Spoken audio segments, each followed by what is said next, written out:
Here are some of the most common things I hear from my Asian clients. Asian men are just not seen as attractive in Western society. It feels like there's this barrier where she just doesn't want to talk to me because I'm Asian. White women don't like Asian men. It feels like I have to put in excessive amounts of work to achieve the same results that a white guy would achieve in a Western society. Online dating doesn't work for me. I hate being an Asian male in a Western society. No matter how much work I put in, a white dude can just do 1/10 of the same work and achieve the same results, if not better. There's a bamboo ceiling in dating. In the 90s, there was this band called 98 Degrees. They had the song Invisible Man.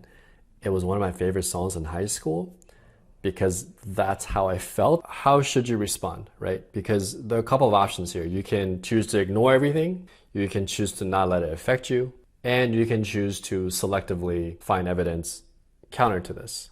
And throughout my life, especially after I got out of college, this was a unconscious decision. And then eventually the unconscious decision became a conscious decision where I decided that as an Asian guy, I have to consciously pick my path.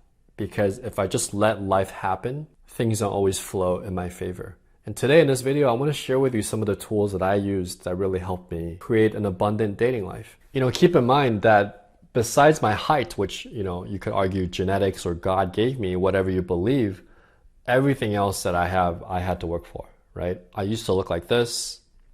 I was never considered a good-looking guy until I decided to work on my style, to work on myself, to work on my nonverbal communication, to work on my social skills.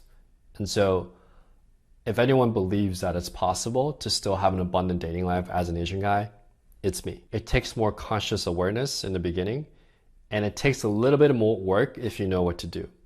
But if you don't know what to do, it could take many, many years to try to figure it out in the dark. And so that's why it is useful to either get a coach or find an Asian friend who has this part of his life figured out. The first tool that I want to share with you that's really going to help you is the sphere of influence tool. I forgot which self-development book I read this from. Basically, there's different spheres of influence, right? At the core is your self-influence. In other words, when all else fails, right? When life throws you lemons, right? The one thing you can control is how you feel about that situation.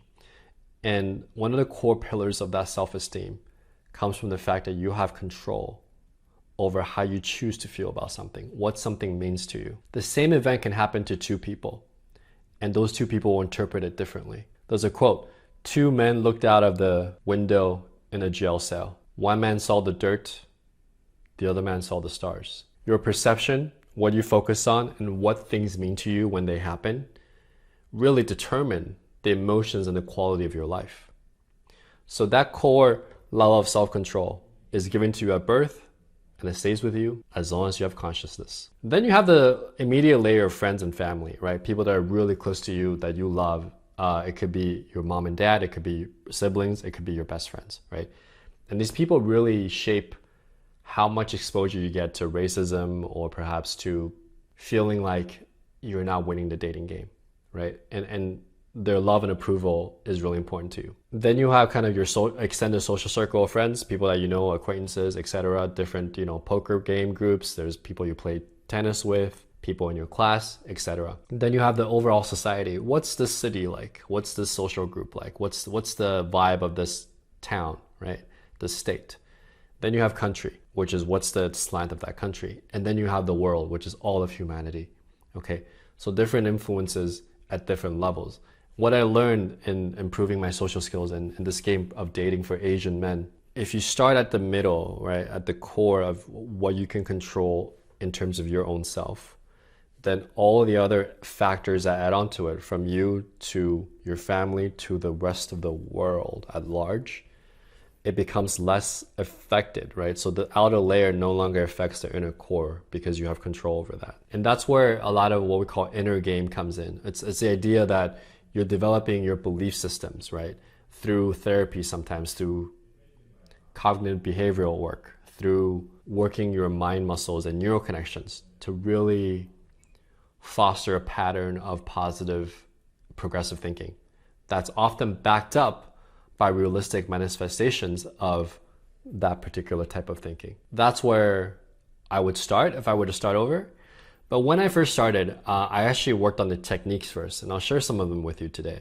You have to look at the inner game, but you also have to look strategically and tactically, right? And tactically, I realized that as Asian guys in general, we lack dominance, we lack style that actually fits into the culture that we're in, and we lack the conversational subtleties of Western conversation, and also the conversational subtleties of what it means to have an attractive, flirty conversation. By far, 90% of my Asian clients that come to me at first, right? Number one, I realized that their style, they always buy stuff from Express, Banana Republic, and Armani Exchange.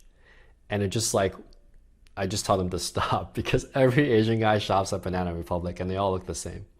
So you need to add a little bit more dominance to your look, right? A leather jacket, a bracelet, a new hairstyle, something that's a little bit edgier than what you have now. And then the level of dominance is different from really what our culture teaches, which is like group consensus and community well-being thinking, to Western thinking, which is more individualized, like I'm free and I do what I want.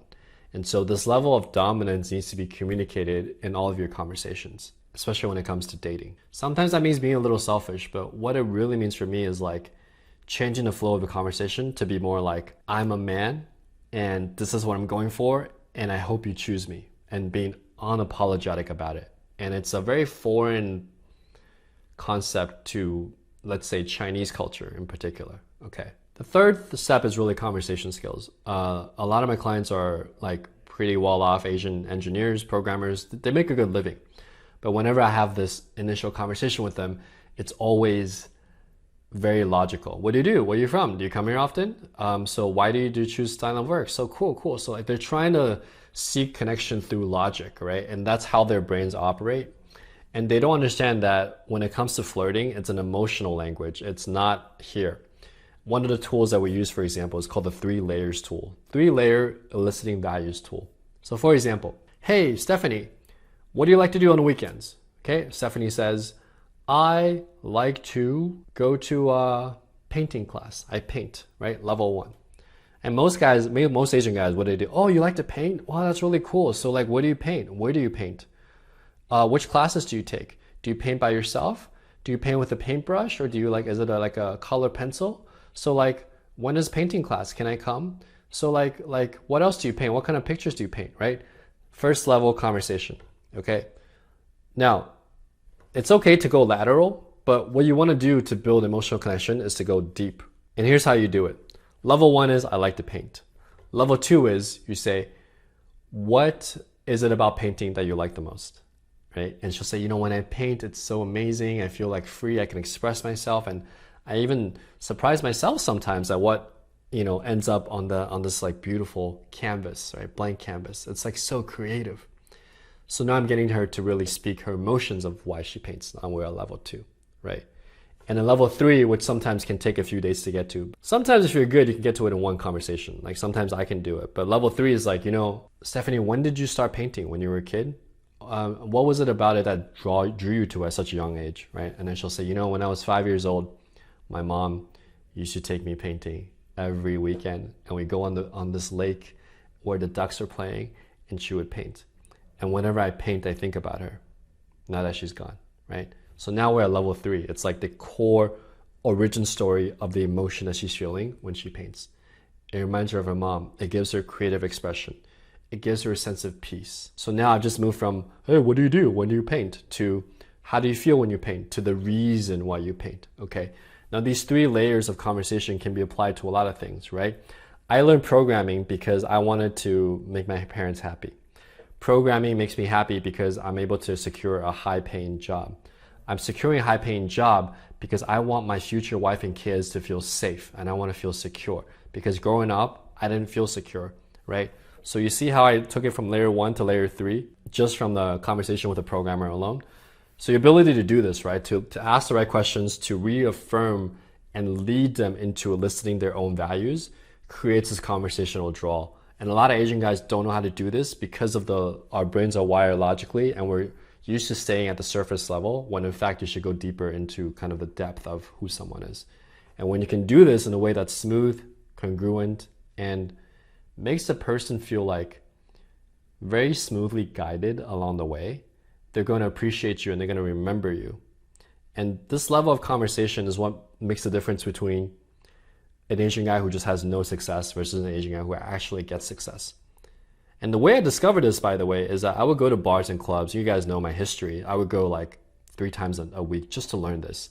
And I realized that I would have these like kind of fun conversations with the girls. But the moment a cute white guy walks by who's equal looking or even better looking than me, bam, I would lose the girl. Her attention, boom, would focus on the guy. And so I struggled. I would, obsess over this for a long time. Like, what is going on? What can I do to keep the girl's attention to me? And then that's when I learned these things called connection triggers. And the 3-layer technique that I just showed you is one of the tools that I use to ground the sequence and to build that connection. And the only reason I came up with these inventions is because I was so obsessed with not being invisible, was so obsessed with like, how can I gain an advantage over my non-Asian counterparts, right? I wanted to play the game in a way that was active, that was fun, that got me the results that I wanted. And because I was so obsessive about this, I actually figured out a way to do it. And so over time, my grounding sequences, I was able to talk to the girl. And if you give me 20 minutes with a girl and she's still with me, chances are, like, unless like a young looking Brad Pitt showed up at a bar, right? Chances are she would go home with me, or she would be sticky. In other words, she'd be engaged with me. And if another guy comes in, she's not going to just like go to him directly. She's actually going to stay engaged with me because I was able to hit those emotional triggers by grounding my sequences. Is it fair that as Asian guys, we have to do extra work? No, it's not. That being said, there's always a silver lining, right? Because I had to do the extra work, because I had to work on my conversation skills, I now have acquired the skill set to be able to attract and draw girls in. Not every girl, but if I talk to 10 girls, 6 or 7 of them I'll have really good conversations with. And I know that I have the skill set to be able to create those emotions and to move it forward. Additionally, when you improve this area of your life, it bleeds into the other areas of your life. Because of my increased communication skills when it comes to talking to girls at bars or social events, I'm able to have better conversations with my manager, my coworkers, my family members, my mom and dad, right? All these skills, right? The layer skills, you can apply them with your grandfather. Ask him about the reason he did what he did, his life story. You can apply all these skill sets to other areas, okay? In my course, The First Day Formula, I give you the exact steps on how to do and list the values and use these techniques, right? So check out the link below. You can improve your skills to a point where this thing just flows and you can't compete as an Asian guy just on techniques alone. If you combine technique with dominance, with style, these 3, what we call Trinity pillars, right? You can actually compete with most non-Asian guys. You can't do it overnight, right? But if you actually put in the work and you have proper guidance from someone who knows what they're talking about, you can actually achieve dating abundance in a matter of 2 to 3 months. Because I went through a couple of years of trying to figure this out, you don't have to replicate all the pain and errors and the rejection that I did. You can just take what I did that already works and apply it to yourself. That's why I'm here teaching you this stuff, because I've been through that path and I'm older than I look because I'm Asian. But I want to give you the gift of the lessons that I learned so you don't have to repeat the same mistakes to get the same results that I have now. The third tool that I want to leave with you is what we call tiered countries. So a lot of Asian guys end up marrying, girls from Taiwan. They bring them here, or sometimes they go back home. I get that. There's a whole website called Happier Abroad, right? Movement. Look, nothing wrong with that. I will say this though, I think it's important to realize where your natural strengths are. So I'll give you 2 analogies. The first analogy is what I call the 3-tier countries. In my experience growing up as a diplomatic brat, there are 3 types of tiers of countries. Tier number 1 country is a country that when you walk around as an Asian guy, they look at you like a majestic peacock. So in other words, they recognize that you look different, but they recognize it almost in awe and majestically in magnificence. And countries that I felt like that were, in particular, Brazil, certain parts of Brazil. I would say even, to be honest with you, like Vancouver in Canada, but in Brazil in particular. And it's nice because you're appreciated for your difference, and it's that difference is celebrated and rewarded almost in the social value level, right? Tier 2 countries are countries where being Asian, but you don't really feel being Asian. You're just treated like everybody else. And it's nice, but there's no bias, right? So for example, like I grew up in Italy. Italy is like kind of a tier one, tier two country, which is like, oh, he's Asian, he looks different, but they don't think too much about it. If you're living in an Asian country, that's the case because everyone looks Asian. I would say Canada is a mid-tier 2, tier 3 country, depending on which city you're in. Then you have tier 3 countries, which are like the Americas, right? The United States, which is, depending on which city you're in, you could feel, like for example, when I was in San Diego, I felt that I was Asian if I'm with my girlfriend. I felt that people were looking at us, and not always in a good way. And that's tier 3, where there is unconscious social bias, right? So you have to decide, like, can I compete in this area, or do I not want to compete and I want to move? And that's a decision that if you make early on in your life will serve you much more, because the years stack up, and the earlier you make that decision, the more progress you can make based on accepting what type of difficulty you want to play the game at. The second level to really look at is the city in which you're in, right? So for example, I'm a pretty feminine, metrosexual type of Asian guy. So I have had the most success really in New York, Los Angeles, and big metropolitan cities, right? I have okay success in Miami, and San Francisco is okay because it is a city, but the ratios are off, but it's a pretty large city that you can walk around. So those cities I do well in. San Diego, not so well. Austin, Texas, maybe I do okay, right? But it's not conducive to my core energy field, right? I like big city fashion, things happening. I like acting, modeling. I like hanging out with my friends, playing escape room, board games. I'm kind of nerdy, but I also enjoy that big city feel.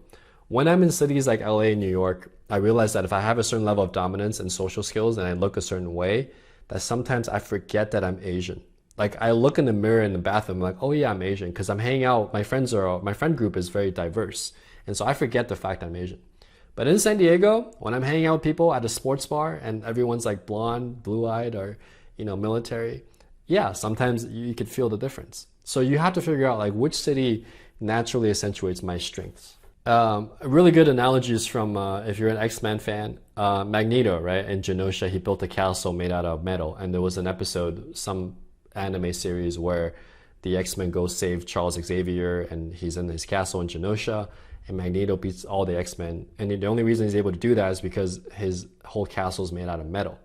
So he literally built a city and a residence that accentuates and magnifies his strengths, right? Which is to control metal. So you have to think about which city magnifies my core traits, my core passions. If your passion is photography, if your passion is making music, if your passion is surfing, right? There's certain cities that are conducive to that. And there's certain cities where you can't surf, or you have to drive an hour to go ski or to rock climb, etc. So you want to find out, like, what are my natural passions? What are the parts of the energy field of the city that naturally accentuates who I am? And the more you can tune yourself to who you are authentically, the more attractive you'll become, and the less these cultural barriers come into play. The world is a big place. Do not settle. Unconsciously social biased country like the States, like me, I can tell you there's a path to get to dating freedom. If you search the world, go to a different country, a different city, you may have a different experience, okay? The world is a big place. Do not settle. Do not settle for when it comes to your dating life. You can achieve whatever it is you want. Believe me, because I've been there. I was a guy who was a 23-year-old virgin. I was rejected by every girl I ever asked out. And I thought like my dating life, I thought life was over. I was depressed. And I didn't think there was a way out. But I found a way. I never gave up. And I can tell you now that the path is there for you. If you want a little help with this, obviously my YouTube channel is free. But there's a lot of products I developed, Dating Without Borders in particular for Asian guys. I'll leave a link below, datingwithoutborders.net. That will really help you accelerate your progress, right? And a lot of the copy and paste messages, blueprints, and the principles of why they work and why they only work for Asian guys to establish that connection and that attraction are explained in that course, okay? So I hope that this video gave you some tools to start thinking about how to win the dating game rather than just accepting defeat, if you will, right? And not really understanding why you're being beat, besides from blaming that you're Asian, right? There's a lot of factors at play here. And if you can understand the exact levers to pull, you can still win this game, right? We're not living in a Bruce Lee era where it was illegal to date outside of your culture. We're not living in an era where it's so hard to do that, right? For the most part, people have freedom. And so it is a blessing that we're living in this evolution of humanity, if you will. And I encourage you to start thinking of it as such because the tools are out there for you. I hope this video was helpful. If you found it helpful, please give it a thumbs up.